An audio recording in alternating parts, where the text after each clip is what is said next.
रमजान का दूसरा अशरा शुरू हो चुका है और ये वो दौर है जिसे मगफिरत का अशरा कहा जाता है। सोचो, अगर रमजान गुजर जाए, रोजा भी रख लिया हो, नमाज भी पढ़ ली हो, लेकिन अल्लाह ने माफ ही ना किया हो, तो फिर हमने क्या हासिल किया? पहले 10 दिन रहमत के थे, अल्लाह की रहमत बरस रही थी, लेकिन अब जो दिन चल रहे हैं ये सिर्फ रहमत नहीं, ये माफी का दिन है। ये वो वक्त है जब बंदा और उसका रब के बीच का रिश्ता सबसे ज्यादा गहरा हो सकता है। मगफिरत का मतलब सिर्फ ये नहीं कि गुनाह माफ हो जाए, बल्कि मगफिरत का मतलब है अल्लाह गुनाह को ढक दे, उस पर पर्दा डाल दे, क़यामत के दिन उसे एक्सपोज ना करे। सोचो, कितने ऐसे गुनाह हैं जो सिर्फ अल्लाह जानता है। अगर वो चाहे तो एक लम्हे में सबके सामने ला सकता है, मगर जब अल्लाह माफ करता है तो सिर्फ माफ नहीं करता बल्कि इज्जत भी बचाता है। दूसरे अशरे में सबसे पहली चीज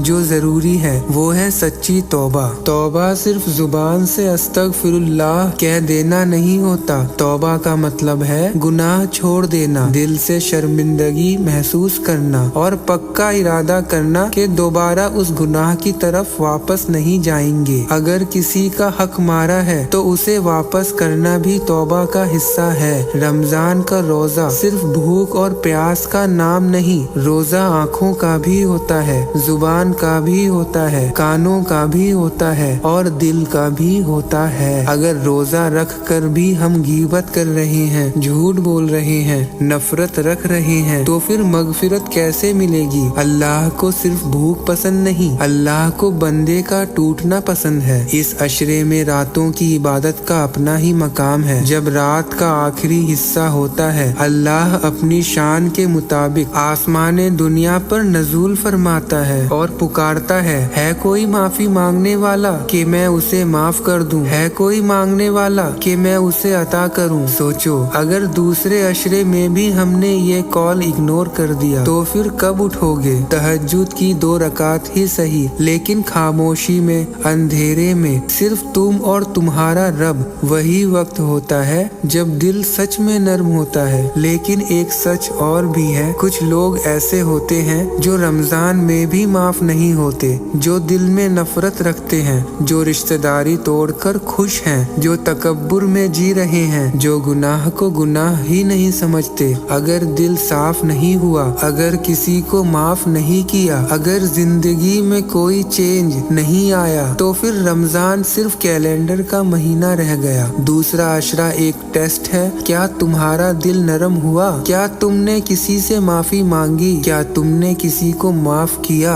आज से एक छोटा सा प्लान बना लो। रोज कम से कम 100 मर्तबा अस्तगफिरुल्लाह पढ़ोगे, किसी एक इंसान को दिल से माफ करोगे। अगर किसी का दिल दुखाया है तो उसे मैसेज करो, कॉल करो और माफी मांगो। रात को 2 रकात तहज्जुद और एक गुनाह जो तुम बार बार करते हो उसका दरवाजा परमानेंटली बंद कर दो। ये है दूसरे अशरे का असली फायदा। मगफिरत मांगना भी इबादत है, लेकिन गुनाह छोड़ना सबसे बड़ी इबादत है। सोचो, अगर ये आखिरी रमजान हो, अगर ये दूसरा अशरा जिंदगी का आखिरी मौका हो, अगर क़यामत के दिन अल्लाह कहे कि मैंने तुझे मौका दिया था लेकिन तू बदला नहीं, ये सोच कर ही दिल कांप जाता है। मगफिरत का दरवाजा अभी खुला है, लेकिन हमेशा के लिए नहीं। आज रात टूट कर माफी मांगो, ऐसे मांगो जैसे ये आखिरी मौका हो सकता है इसी अशरे में तुम्हारी तकदीर बदल जाए। अगर ये बात दिल तक पहुंची है तो इस वीडियो को लाइक जरूर करना, और अगर आप दीन और ईमान से रिलेटेड ऐसे रिमाइंडर्स देखना चाहते हैं तो चैनल को सब्सक्राइब कर लो। जज़ाकल्लाह।